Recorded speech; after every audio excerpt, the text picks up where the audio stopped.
Derivatives trading involves substantial risk of loss and is not suitable for all investors. Past performance is not necessarily indicative of future results. The information shared here is for educational purposes only and is not a recommendation to trade. Good morning, traders from Chicago. It's 7:48 a.m. Chicago time. This is episode number, 2,720. It is the 5th of December, 2025, Friday.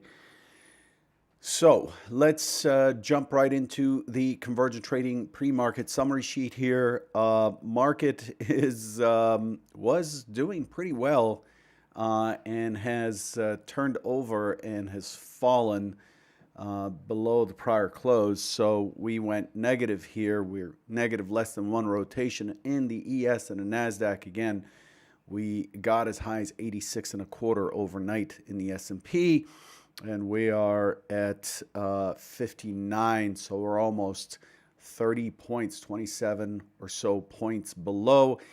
And in case you didn't hear, this is driven by news out of the French Navy saying they opened fire at drones that were detected over a highly sensitive military site harboring French nuclear submarines. The French Navy troops in charge of protecting the base opened fire. It was not, there was no report of whether or not these drones were shot down. So this looks like a provocation. This is when the move started happening. At the same time, we got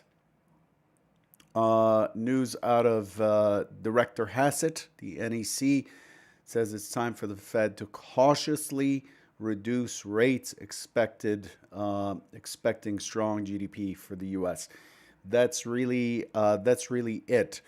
I won't spend too much time here other than to say that the thin volume still persists. RN and RVol is still, you can see they're quite low, except of course again in the metals, namely silver and copper, have been really strong in terms of range and volume. We're seeing cryptos pull back a little bit this morning, but overall, we've got the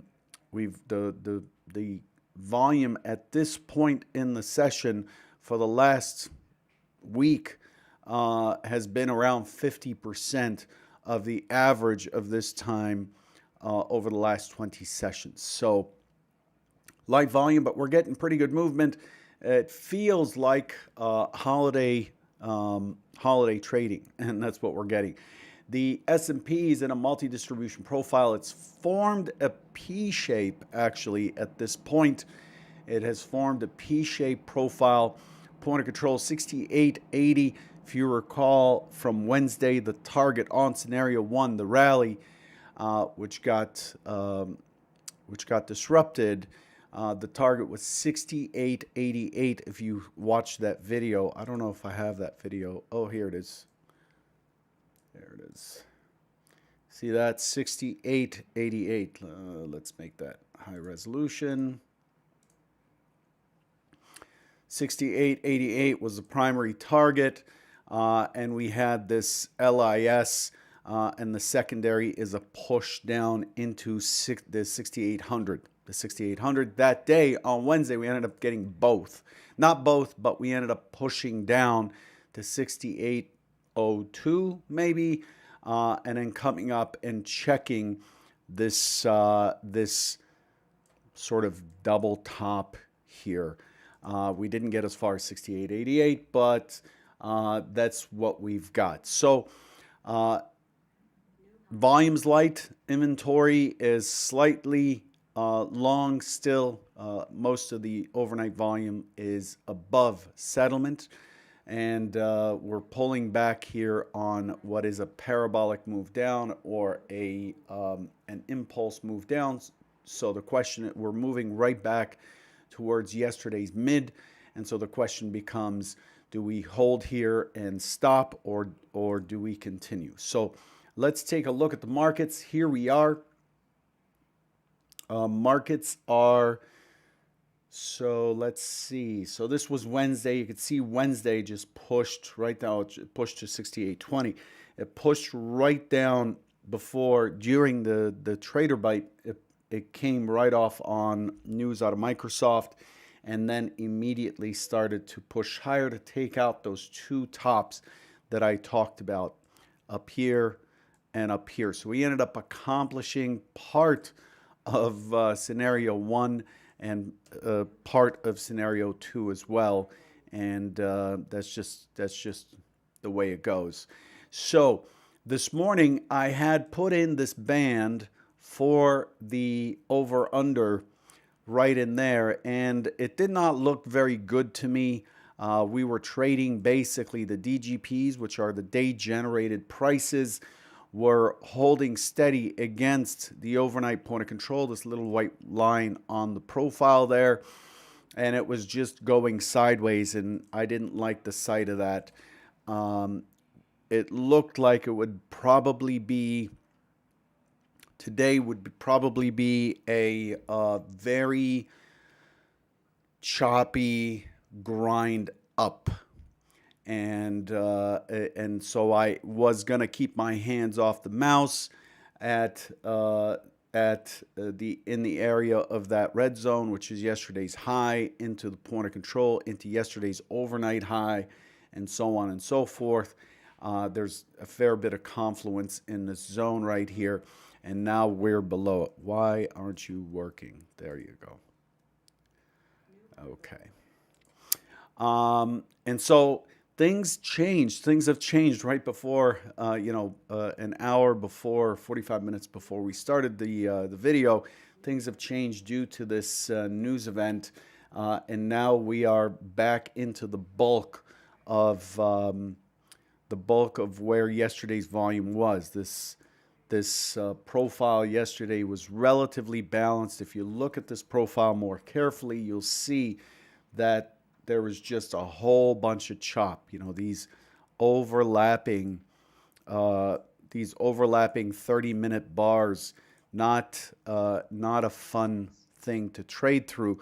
But yesterday was quite balanced, with the point of control resting right there and the DGPs being right there. Overall, yesterday poked higher, but it was mainly a resting day. It seems like buyers are having a hard time holding these higher prices, but they are holding these higher prices. We do have one-time framing up holding, so there's a low, higher low yesterday, higher low, and here we are right up against yesterday's mid. So the one-time framing on the daily is to the buy side, so the overall wins are pro longs here. But the situation that we have this morning, and the thing I want to highlight this morning here, unless we get back to the SOC here on this French news, which occurred right at 7 o'clock. What a coincidence. Right at 7 o'clock it came out. And unless we get back into the SOC, for me, you're looking for a lot of slop today. Really expecting this thing to just go back and forth and back and forth. I really don't have high expectations for directional moves today. Mostly, it's looking like a scalping type of day where we're waiting for a move to push, to exceed, and then looking for outside in trading for a return to the middle, and so on and so forth. That's what it looks like right now. We are at a swing high this last run up, and we're pulling back into the fat part of this profile. So if I bring in the balance, these are the balanced days right here, and this profile changes based on what's on the screen, and you could see that this is quite balanced. A pretty decent taper at the top, pretty decent taper at the low, with a lot of fat in the middle, and we're trying to come back into that acceptance area. So this is a day where I would caution you that defending trades, getting aggressive, and so on is alluring, because you might take a trade, follow your plan, and then see the market go right back to your entry, and you figure, man, I should have held on, and then the next trade goes against you, and then you're thinking, maybe I should hold on, maybe I'll cancel my stops. and give this more room because it keeps coming back. And this is that's what we call slop. It looks like it isn't going anywhere, but it'll squeeze and squeeze. This is a type of day where your maximum adverse excursion is likely to exceed your P&L. And that's a game where the odds are definitely are never in your favor, so to speak. So this is where we are. I cannot, given that this thing has thrown a grenade into my scenarios, the on-the-fly scenario is probably a test of the overnight low for the overnight stat. We come back into settlement here. We tag settlement. We are in range, so the 74% historical probability for prior settlement is in play. And then we are likely to squeeze back up here, given that this is a news-based event. Come back and then just basically sit right in there. So you're looking at probably somewhere in the 68.50 to about 68.75 range. Overall, I'm really not expecting too much here.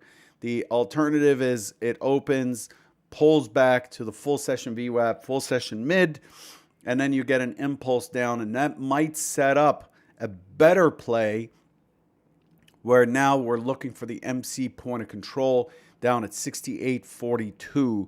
68.42, that would be the place to target. That would be scenario 2, the better trade.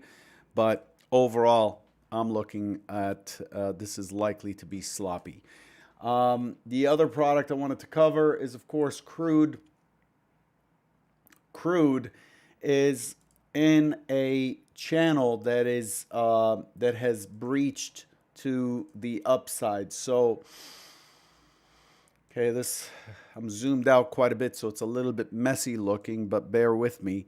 So we've had this channel in crude like this, and what has happened is we start to detect that there's actually another channel that has built itself, and then yesterday crude broke this channel in favor of this channel. And this channel is formed on how we're one-time framing. So the weekly one-time framing is down. That's the bigger channel. The daily one-time framing is up. And so I'm paying attention to the short-term channel because I'm in that time frame. And it managed to get back into the 60 yesterday before finding sellers. So you could see right in here, those blue kind of clouds there. Those are basically, it broke the channel. It ran stops. That's what it looked like. It ran stops above that prior high, above the channel. So some people are paying attention to that channel. It broke stops. So what it did is it lifted and created collisions with the offers that are stacked above that channel. So it ran those stops, but you can see that it ran those stops and it just did not get a continuation type setup. So as we break through and we broke and ran those stops here, we shifted the point of control to that area, but we ran out. So you're seeing blue at the top, blue collisions at the top, because what that means is that the offer is persistent. The selling liquidity was there, and then it just came right off of it, and now we're holding and repairing the middle of this profile. So this morning, this is the same kind of thing. It's bound, crude is bound basically between here and here, where the rally has started. So expecting more slop in crude. Once again, yesterday we finally break out of this sloppy trade. I mean, look at the half-hour bars on this day. It's just whipsawing back and forth. And the overnight session shows a lot of overlapping 30-minute bars with a balanced profile with the VPOC and mid on top of each other. Again, it's sloppy. I know I'm kind of a downer here, but I'm just warning you, that this is a good day to pay attention to your risk. Okay, this is a good day to get emotional. So don't do that. I'll leave you with that. Good luck. I'll catch you on Monday morning. I'm traveling next week, but I should be able to do the Trader Bites in the morning. I think next week, don't hold me to this, but next week we'll be able to do every day, Monday through Friday, and actually Tuesday through Friday next week. Again, like I said, I'll be traveling, so I won't have obligations to take the kids to school or whatever. And so I'll catch you then. And because we're doing every day, I'll be able to review what was expected versus what actually happened, and then give you some insight on how we arrived at those answers. And I think that's always in demand and always helpful. Don't forget to click the subscribe button on YouTube and to set alerts. And of course, hit us with a like. And we'll keep talking. Catch you guys potentially Monday, but most likely Tuesday, Wednesday, Thursday, Friday of next week. Good luck.